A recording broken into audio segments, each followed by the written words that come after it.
Salut les beach volleyeurs, j'espère que vous allez bien. Aujourd'hui, je vais vous apprendre une petite technique qui va vous permettre, si comme moi vous n'êtes pas très grand, de sauter un petit peu plus haut au bloc. Si vous regardez les pros sur internet, vous allez voir la façon qu'ils ont de bloquer. C'est assez simple.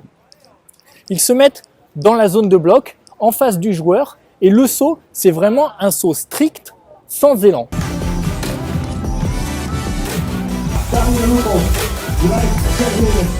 And this comes at a time where he needs to save a point.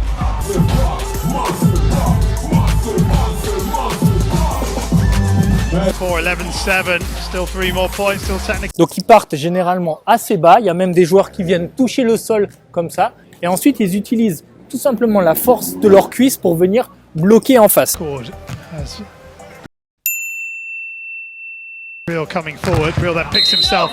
Le truc, c'est que ces joueurs-là, ils font tous 1m95, 2 mètres. Donc, ils peuvent se permettre de partir sur un saut strict et de venir chercher de l'autre côté le ballon parce qu'ils vont passer à peu près jusqu'au niveau du coude et ça sert pas à grand-chose de venir passer plus. Donc, ça sert à rien pour eux de prendre de l'élan. Donc, petite technique, si vous voulez sauter légèrement plus haut, ça va être bien entendu d'avoir de l'élan et d'utiliser vos bras. Donc bien entendu, si vous voulez utiliser vos bras pour aller bloquer, vous ne pouvez pas le faire face au filet parce que ce qui va se passer la plupart du temps, c'est que vous allez descendre et quand vous allez monter, vous allez toucher le fil et faire une faute de fil. Donc les pros, ce qu'ils font, c'est qu'ils ont les bras comme ça, ils sautent en face.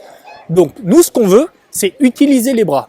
Pour ça, la petite technique, il y en a qui le font en salle, mais vous pouvez aussi le faire au beach volley. Vous vous placez un petit peu à côté de votre attaquant. Donc l'attaquant va attaquer à 1 mètre de ma gauche. Je me place volontairement, pas en face de lui. Je vais me décaler vers lui et là je vais pouvoir utiliser mes bras, sauter et venir chercher de l'autre côté pour le bloquer. Donc je pars du pied qui est du côté de l'endroit où je veux bloquer. Je pars comme ça, je ramène mon pied droit, là je suis carrément perpendiculaire au fil, c'est normal, c'est pas grave, je peux utiliser tous mes bras, sauter, me retourner et bloquer.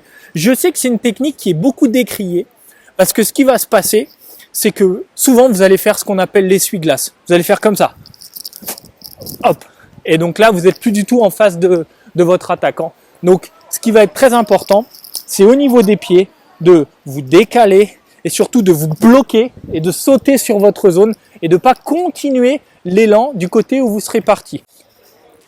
Donc je recommence, vous partez les bras comme ça, l'attaquant est légèrement à côté de vous, vous vous décalez, vous utilisez vos bras et vous sautez. C'est une technique qui peut être intéressante. Bien entendu, ne vous placez pas à 15 km, ne faites pas un grand pas comme ça pour aller chercher, ça n'a aucun intérêt.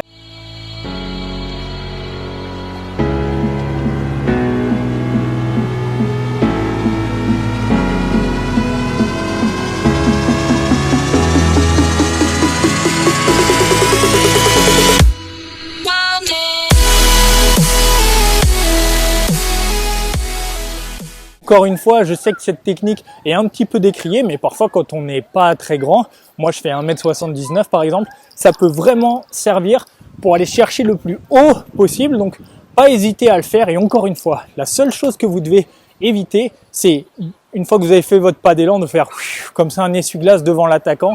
Parce que là, c'est cadeau pour lui. Voilà, j'espère que cette petite astuce pour gagner quelques centimètres au bloc vous a plu. N'hésitez pas, si c'est le cas, à vous abonner à ma chaîne YouTube et à liker la vidéo, ça m'encourage vraiment beaucoup et à la prochaine pour des petites astuces comme ça.